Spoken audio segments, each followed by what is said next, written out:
Shalom sahabat Fresh Juice, selamat hari Minggu.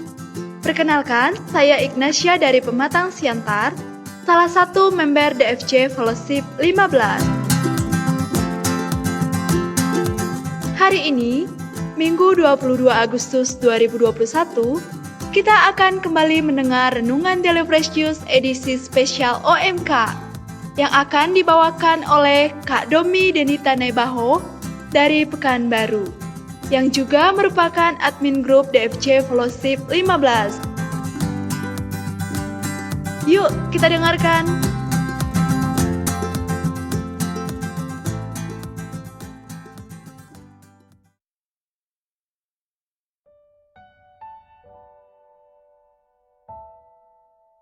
Selamat pagi sahabat Fresh Juice, Om dan Tante, khususnya teman-teman orang muda yang terkasih. Selamat hari Minggu dan selamat bersuka cita. Semoga semua sahabat Fresh Juice selalu dalam keadaan sehat. Senang sekali dapat kembali menyapa sahabat Fresh Juice bersama saya, Domi Denita Nebaho dari Pekanbaru, di Renungan Daily Fresh Juice edisi OMK. Hari ini, kita akan membaca dan merenungkan Sabda Tuhan yang diambil dari Injil Yohanes, bab 6, ayat 60-69.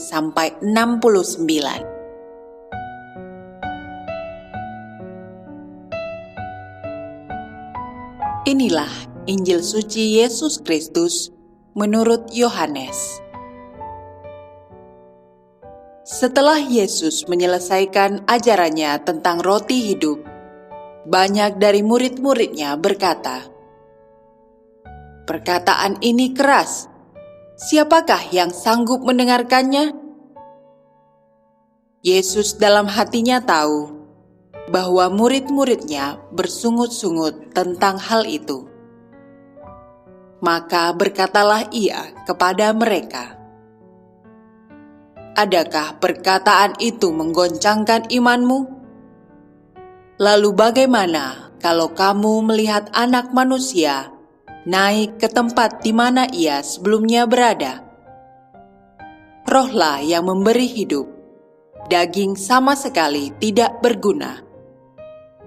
Perkataan-perkataan yang kukatakan kepadamu adalah roh dan hidup.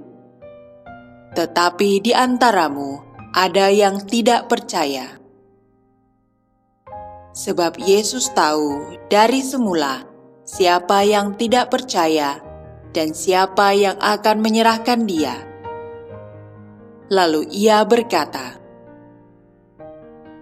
"Sebab itu, telah kukatakan kepadamu, tidak ada seorang pun dapat datang kepadaku kalau Bapa tidak mengaruniakannya kepadanya." Mulai dari waktu itu, banyak murid mengundurkan diri dan tidak lagi mengikut Yesus. Maka kata Yesus kepada ke-12 muridnya,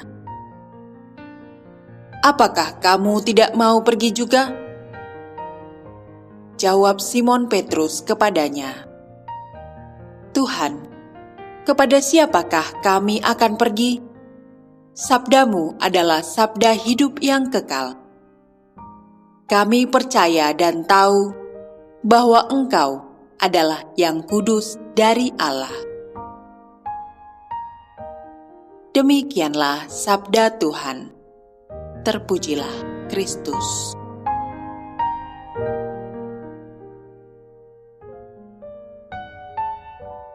Dari bacaan Injil hari ini, dapat kita ketahui bahwa ajaran yang disampaikan Yesus pastilah bukan suatu ajaran yang dapat gampang dimengerti oleh murid-muridnya.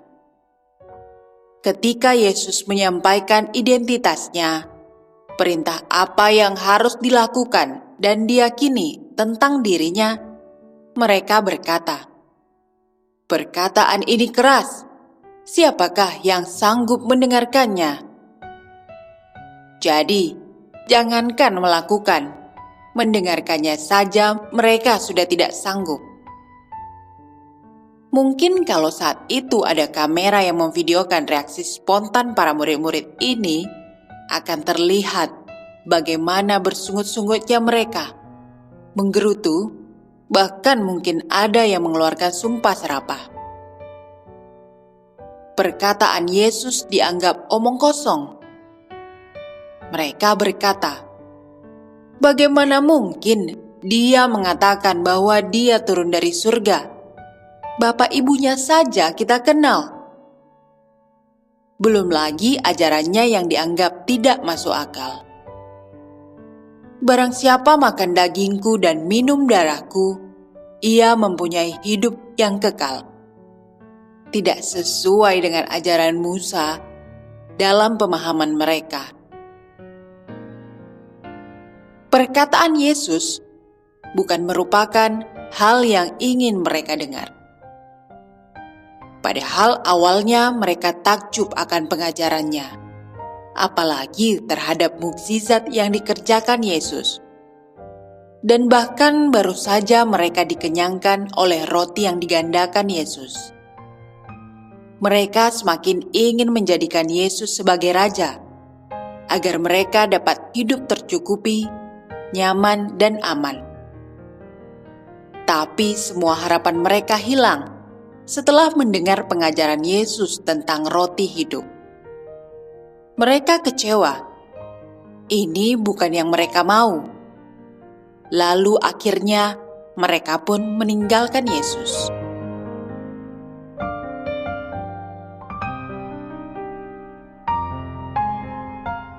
Sahabat Fresh Juice, bagaimana dengan kita? Pernahkah kita kecewa dengan Yesus? Pernahkah kita bersungut-sungut atau menyalahkan Tuhan jika apa yang kita dapatkan dan kita harapkan tidak sesuai dengan apa yang terjadi dalam kehidupan kita? Atau bahkan, pernahkah kita berniat ingin meninggalkan iman Kristiani kita? Kita berdoa, telah berusaha, namun jawaban akan doa-doa kita bukanlah sesuatu yang kita mau. Seminggu yang lalu, saya membaca sebuah sharing yang sangat menguatkan dari seorang teman di Instagram yang menceritakan pengalaman imannya saat sedang menanti kelahiran buah hati. Dalam proses menantikan kelahiran tersebut, dia dan suaminya mempersiapkan banyak hal. Dia berharap dapat melahirkan secara normal. Begitu biasanya orang-orang menyebutnya. Bukan berarti dia anti operasi. Hanya ada beberapa alasan pribadi, dan saat memeriksakan kehamilannya pun, dokter mengatakan kondisinya sangat memungkinkan untuk melahirkan seperti yang diharapkan.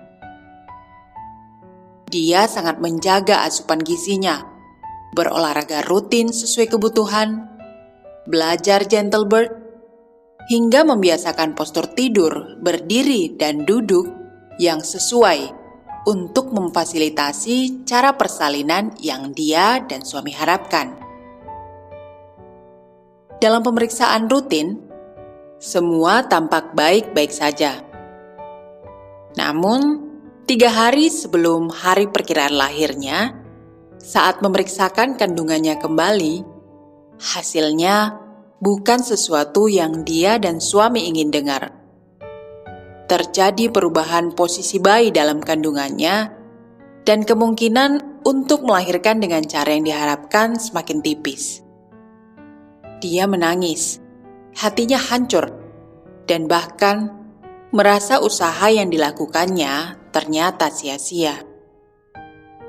Memang, dalam setiap usahanya, dia selalu barengi dengan doa. Jika terjadi, Tuhanlah yang mengabulkannya. Namun ketika sebaliknya yang terjadi, tetap saja dia sulit menerima. Mengapa begini hasilnya setelah dia mengusahakannya dengan serius? Jelas sekali tersirat kekecewaan dari sharing itu. Bahkan dia masih sempat tawar-menawar dengan Tuhan dan berharap Tuhan memberi keajaiban kali ini. Tuhan menjawab tidak untuk harapannya. Bersyukur dia bisa kembali dikuatkan dan percaya bahwa ini memang jalan terbaik yang Tuhan siapkan.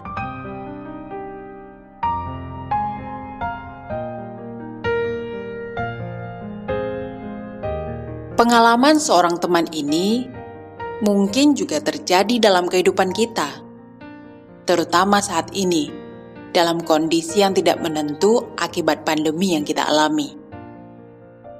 Beberapa teman bercerita, gaji dipotong, unpaid leave, bahkan ada yang menjadi korban pengurangan tenaga kerja. Beberapa pemilik usaha pun tak kalah sulit. Keluarga sakit, bahkan ada yang meninggal. Kecewa, merasa tak kuat lagi menjalani. Bahkan mungkin saat ini sedang bersungut-sungut. Kapan ini akan berakhir? Ditambah lagi sekarang, harus kembali merayakan misa online setelah sebelumnya dapat kesempatan untuk menikmati tubuh dan darah Kristus dalam perayaan Ekaristi di gereja. Ekaristi online dirasa tidak menyentuh hati. Akibatnya, Ekaristi perlahan ditinggalkan. Bahkan doa pun sekarang bukan kebutuhan sehari-hari. Lalu bagaimana jika saat ini Yesus bertanya kepada kita, apakah kamu tidak mau pergi juga? Bagi saya pribadi, jawaban Petrus dalam bacaan Injil hari ini sangat menohok dan seolah mengingatkan lagi semua karya Tuhan di dalam setiap peristiwa kehidupan yang sudah saya jalani. Adakah yang lebih berkuasa untuk melakukan karya besar seperti yang telah Yesus lakukan dalam hidupku sampai sekarang? Adakah yang lebih baik mengenalku, mencintaiku, seperti Yesus yang sudah mengorbankan nyawanya dengan mati di kayu salib untuk menebus dosaku? Sahabat Fresh Juice, mari kita renungkan sejenak. Rasanya tidak ada satupun yang mampu, dan bahkan tiada satupun yang terlintas selain Yesus. Semoga kita pun dapat menjawab pertanyaan Yesus dengan penuh keyakinan. Tuhan, kepada siapakah kami akan pergi? Sabdamu adalah sabda hidup yang kekal. Semoga refleksi kita hari ini dapat meneguhkan kita, sehingga setiap hari kita menjadi pribadi yang lebih baik, semakin dikuatkan, dan selalu diberi kesehatan. Selamat merayakan Ekaristi hari ini. Sampai jumpa lagi.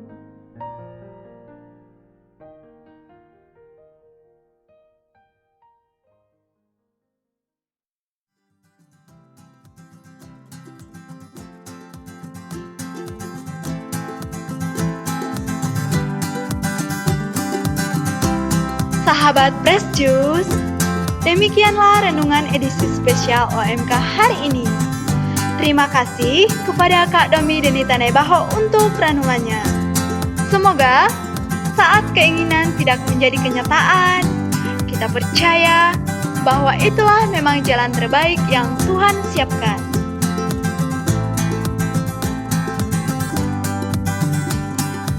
Sampai jumpa di renungan edisi OMK selanjutnya. Tetap semangat, tetap jaga kesehatan, dan salam Fresh Juice.